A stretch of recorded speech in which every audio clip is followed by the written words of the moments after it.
통해서 1시간 만에 무려 1,200명이 넘는 북한군이 우리나라에 침입할 수 있다는 사실을 밝혀냈습니다. 완전 무장한 보병부대가 참열로 전진할 수 있을 만큼 널찍했어요. 전면 전쟁을 일으킬 때 다량의 병력을 침투시켜서 북군 후방을 급습 교란하여 전후방을 차단하고 남한을 3일 이내에 완전히 점령하여 적화한다는 데 있습니다. 북한의 기밀성이 한 개의 이것은 10개의 핵폭탄보다 효과적이다. 좀 너무 위협적인 것 같은데. 진짜 무서운 거네요. 안녕하세요. 스토리텔러 이혜성입니다. 그날 군대 이야기 오신 것을 환영합니다.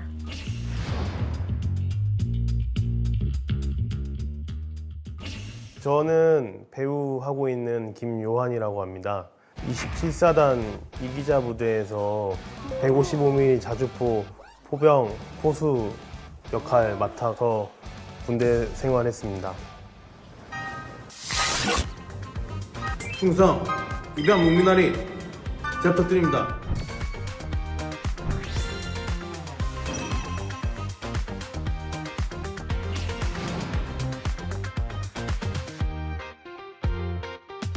안녕하세요.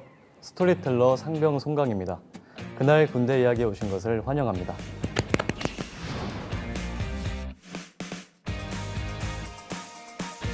네, 안녕하세요. BBG 엄지입니다. 반갑습니다.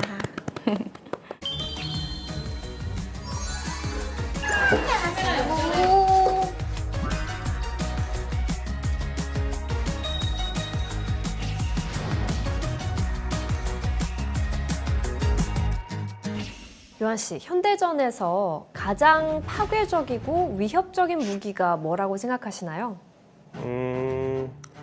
아무래도 핵무기죠. 네. 지금까지 무기 중에서 가장 강력한 무기가 아닐까요? 맞습니다. 도시 하나쯤은 통째로 날려버릴 만큼 정말 위력이 대단한데요. 지금까지 실전에서 핵무기가 사용된 건 딱 한 번이었습니다. 2차 세계대전 당시에 미국이 일본 히로시마와 나가사키에 원자폭탄을 투하했어요. 어떻게 됐을까요? 히로시마에서만 14만 명이 사망했고 투하 지점 근처에 있던 모든 생물이 죽었습니다. 풀 한 포기까지 모두 싹 쓸어버렸어요. 이런 엄청난 위력 때문에 북한이 핵무기를 절대 포기하지 않는 거죠. 경제가 파탄이 나고 자기네 주민들이 굶어 죽어도 말이죠. 심지어는 핵무기를 앞세워서 국제사회를 협박하고 원조를 받아내기도 했어요. 이런 북한의 기밀성이 무언가로 두고 한 개의 이것은 10개의 핵폭탄보다 효과적이다라고 했는데요. 이것이 뭘까요? 아니, 핵폭탄보다 뭐 더 강력한 게 있어요? 뭐지? 뭐 발 없는 말이 천리 간다 이런 느낌인가? 힌트를 드릴까요? 좋습니다. 정답과 관련이 있는 소리를 들려드릴게요. 네.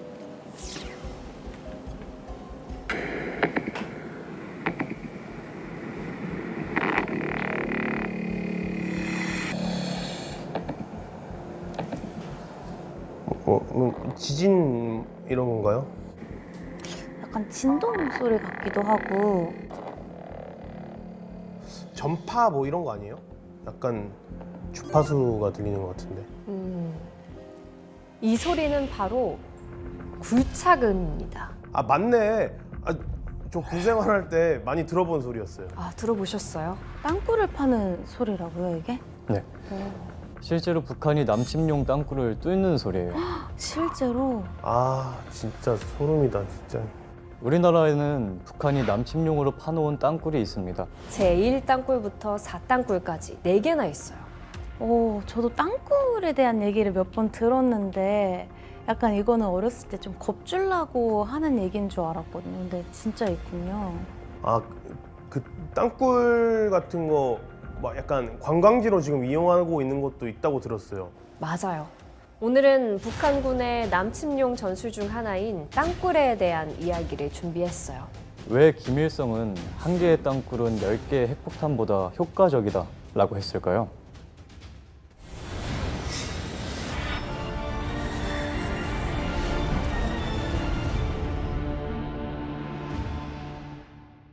(6.25) 전쟁 이후에 처음으로 남북 관계가 좋아졌던 시기는 1970년대 초반입니다.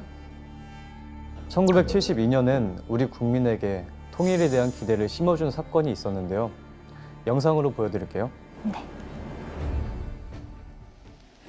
4반세기 동안 막혔던 남과 북 사이에 대화의 길이 트이기 시작했습니다. 자주적인 평화 통일을 추구하는 7개 항의 공동성명이 7월 4일 서울과 평양에서 동시에 발표됐습니다. 남북한은 분단 27년간의 대화 없는 대결의 시대에서 대화 있는 대결의 시대로 접어들게 됐습니다. 1972년에 7.4 남북 공동성명이 발표됐습니다. 남북이 조국의 평화 통일에 대한 의견을 교환하고 그동안의 오해와 불신을 풀고 통일을 촉진시키기로 합의했다는 내용이 담겨 있었습니다. 이 소식을 들은 우리 국민들은 어땠을까요? 이때는 이산 가족이 되게 많았잖아요. 그래서 평생 못 보는 줄만 알았던 가족을 다시 볼 수도 있다는 얘기니까 만약에 저였다면은 너무 설레고 기대되고 되게 행복했을 것 같아요. 그런데요, 7.4 남북 공동성명이 발표되고 2년 뒤인 1974년에 북한은 우리를 경악하게 했습니다. 왜일까요? 왜 뭐 뒤통수도 치고 그런 건가? 한 귀순자가 기자회견에서 엄청난 폭로를 했는데요. 북한이 땅굴을 파고 있다는 거였어요. 아 맞네. 남한을 빨리 해방시키기 위하여 지하에다가 은밀한 침투로를 조속히 구축하라는 교시로부터 시작되었습니다. 기순자의 말을 흘려들을 수도 있었지만 이 사람은 북한에서 땅굴 작업 측량 기사로 근무했었거든요. 그러면 어느 정도 좀 믿을만 하지 않나요? 맞아요. 그래서 국군은 전방 지역을 중심으로 탐색 작업을 시작했습니다. 1974년 11월에 비무장지대를 수색하던 25사단 병사들은 아주 이상한 현상을 보게 됩니다. 뭘 본 거예요? 이날은 영하 6도나 되는 추운 날씨였는데요. 땅 밑에서 김이 모락모락 올라오는 거예요. 뭐지? 뭐 온천수라도.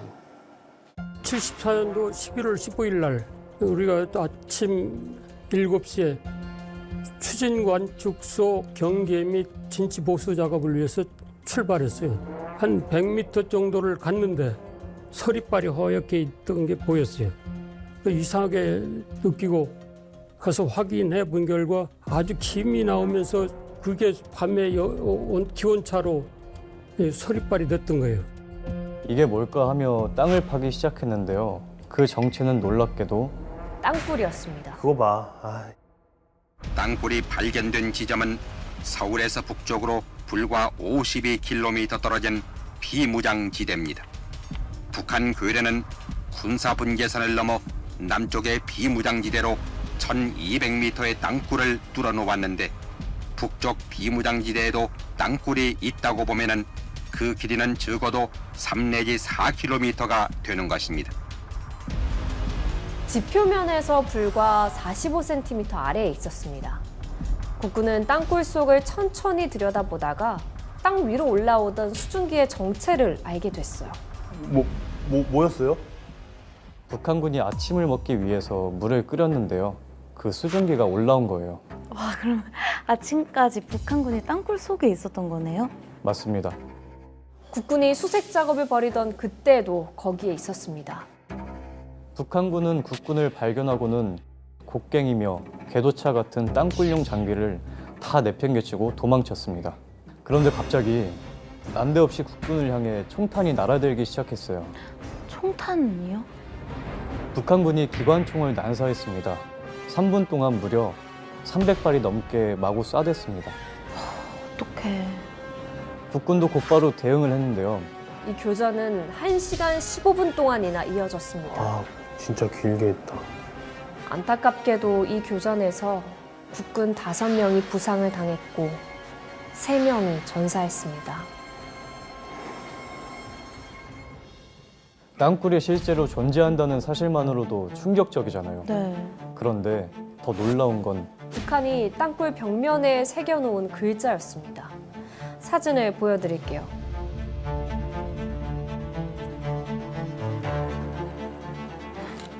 이게 그럼 실제로 새겨놓은 글자를 이렇게 사진으로.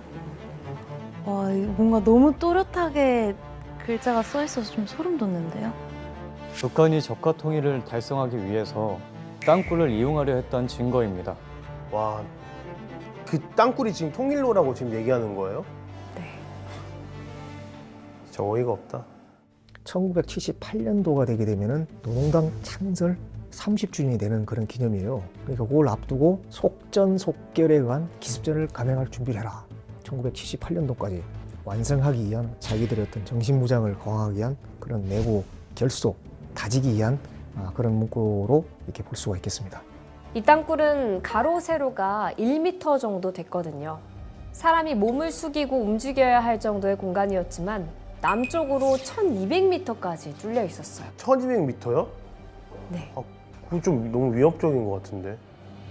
국군이 전투 실험을 했는데요. 이 땅굴을 통해서 1시간 만에 무려 1200명이 넘는 북한군이 우리나라에 침입할 수 있다는 사실을 밝혀냈습니다. 와, 땅굴이 진짜 무서운 거네요. 상당히 위협적이죠. 땅굴 안에는 전기시설부터 휴식 공간, 빠르게 남침할 수 있도록 레일까지 깔려 있었습니다. 근데 거기 처음에 들어가니까 전선에 10m 간격으로 전구가 달려 있고 전화선에 전화기도 가까이 있었고 그리고 작업도구, 삽, 곡괭이, 다이나마이트 뭐 그런 모든 장비 한 200여 점이 나왔어요. 만약 이 땅굴이 국군에게 발각되지 않았다면 어떻게 됐을까요? 아니 뭐 생각만 해도 진짜 아찔한 것 같아요. 그러니까 북한군이 마음만 먹으면 언제든지 땅굴을 통해서 우리나라로 침입할 수 있다는 거잖아요. 맞아요. 정말 다행히도 국군이 땅굴을 발견하면서 북한의 기습 남침을 조기에 막을 수 있었습니다. 역시 위기의 순간에 대한민국을 지키는 건 우리 국군밖에 없네요. 정말 자랑스럽습니다.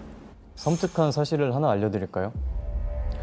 북한군 중에는 남침용 땅굴을 이용해서 고강도 훈련을 받은 특수 부대원들도 있었다고 합니다. 아, 그 땅굴 전용 그 특수부대원을 키웠다는 거네요. 이 땅굴 공사를 진행하는 목적은 첫째로 전면 전쟁을 일으킬 때 이 땅굴로서 다량의 병력을 침투시켜서 국군 후방을 급습 교란하여 전후방을 차단하고 한국군이 주 방어지대를 무너뜨림으로써 남한을 3일 이내에 완전히 점령하여 적화한다는 데 있습니다. 사실 북한이 남침용 땅굴을 파기 시작한 건 1971년이었습니다. 아니 아까 그 7.4 남북 공동성명 발표했을 때가 72년이라고 하셨잖아요. 그러면 그거랑 이거랑 같이 한다는 게 말이 안 되는 것 같은데요? 북한의 양면성이 여실히 드러난 거죠. 겉으로는 평화를 말하며 화해의 분위기를 조성하는 척하면서 뒤로는 남침용 땅굴을 파고 있었습니다. 와, 근데 그거는 우리를 기만한 거잖아요. 너무 괘씸합니다. 네. 1970년대 초에가 가장 남북한 간의 평화 무도가 가장 조성됐던 그런 시기라고 볼 수 있습니다. 남북 적십자 예비회담이 25번이나 열리게 되고 남북 적십자 본회담이 7차례 개최되게 됩니다. 이러면서 이제 화해 협력이 쫙 무드가 형성이 되는 가운데서 7.4 남북 공동성명까지 이제 발표되게 됩니다. 그런데 74년도 8월 15일 광복절 기념식에서 대통령 저격 사건이 발생해요. 앞에서는 그래 우리 남북 간의 안정이 중요하다 이렇게 하면서 뒤쪽으로는 무장공비 내려보내고 그다음에 대통령 저격하려고 하고 지하로 해서 땅굴 파가지고 침투하려고 하고 이런 전술을 구사했다는 얘기죠. 이 땅굴의 징후를 처음 알게 된 건 이 땅굴이 발견되기 1년 전인 1973년이었습니다. 강원도 철원에서 육군 6사단 장병들은 이상한 소리를 듣게 되는데요.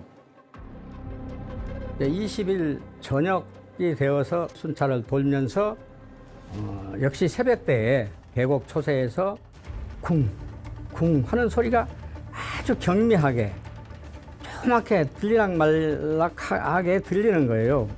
아, 이게 혹시 땅굴일까 생각을 하고 그때부터서 굉장히 그 촉각을 곤두세웠죠.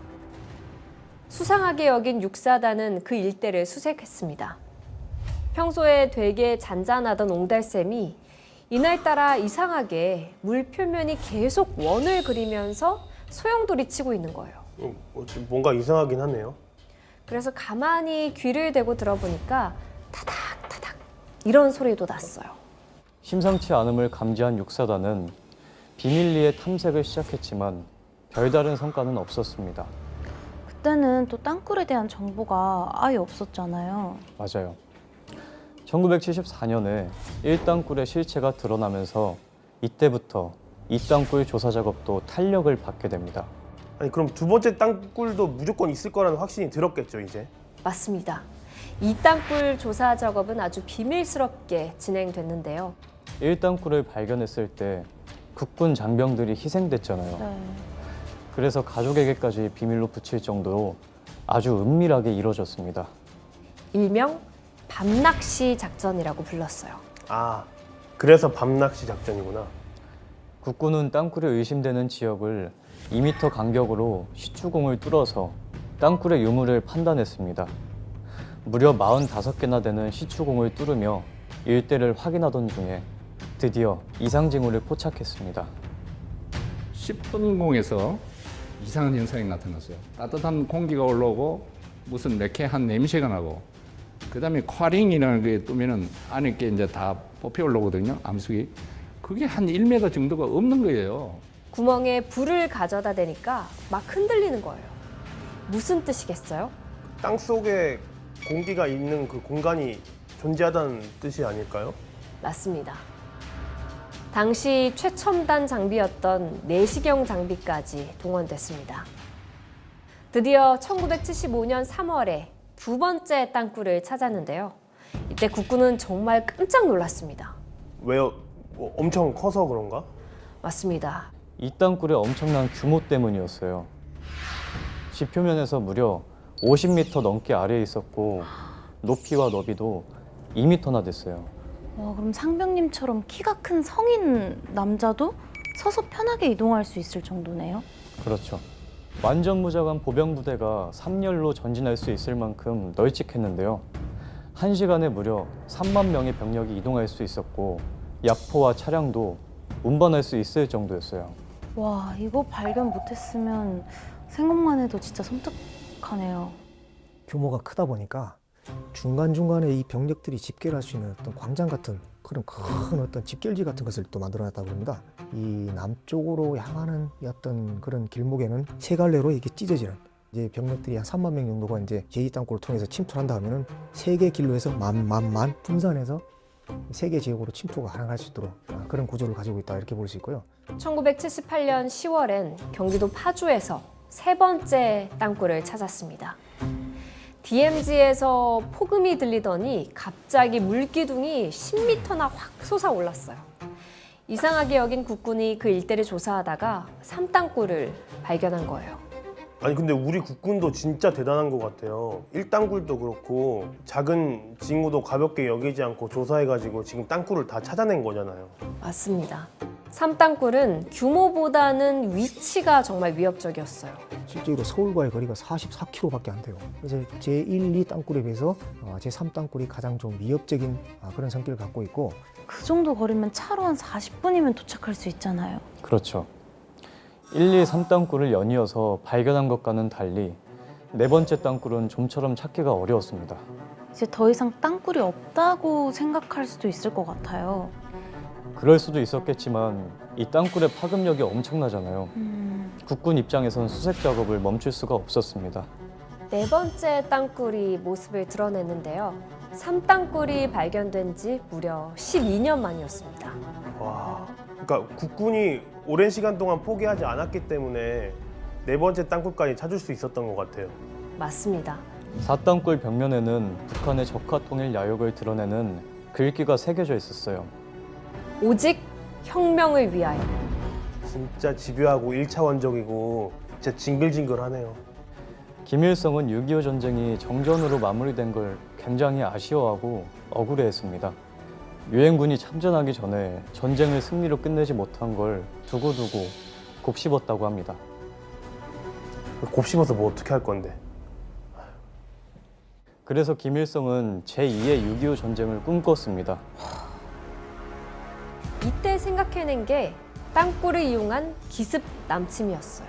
미군이 개입하기 전에 기습해서 대한민국을 무력화시키려는 계획이었죠. 아주 끝까지 그냥 포기도 안 하고. 네. 이걸 한번 봐주시겠어요? 네. 경기도 연천의 1땅굴을 시작으로 철원에서 2땅굴, 판문점에서 3땅굴, 마지막으로 양구에서 4땅굴이 발견됐죠. 이 지도에서 땅굴의 위치를 봐주세요. 어떠신가요? 한 군데 집중된 게 아니라 서쪽에서 동쪽까지 전 전선에 걸쳐서 퍼져 있습니다. 그렇네요. 이거를 만약에 국군이 땅굴을 찾지 못했다면 제2의 6.25 전쟁이 일어날 수도 있었겠네요. 진짜 위치까지 다 계획을 해서 땅굴을 팠구나. 맞아요. 지금까지 북한의 도발은 모두 의도적이고 계획적이었습니다. 정전협정이 체결된 이후에 북한은 무려 3,121건의 침투와 도발을 감행했습니다. 아니 3,000건이 넘게 했다고요? 3,000번이 넘어요? 그리고 그 수천 번 모두가 이렇게 계획적이고 의도된 도발이었다는 거잖아요. 네. 그래서 우리 국군은 단 1%의 가능성도 배제하지 말아야 한다는 생각으로 과거부터 지금까지 북한의 도발에 대비하고 있습니다. 오늘의 이야기를 듣고 어떤 생각이 드셨나요? 뭔가 땅굴에 대해서 어렴풋이 들은 얘기는 있었는데 이렇게 자세하고 상세하게 들으니까 조금 공포스럽기도 하고 북한 진짜 별론 것 같아요. 막 앞에서는 그런 척하고 뒤에서는 뒤통수 치고 막 땅굴 파고 진짜 치밀하고 징글징글하고 또 반면에 또 국군 장병 여러분들이 그렇게 땅굴을 다 찾아주시고 또 계속 국가를 지키려고 해주시고 있다는 게 굉장히 든든한 그런 마음이 많이 든 것 같습니다.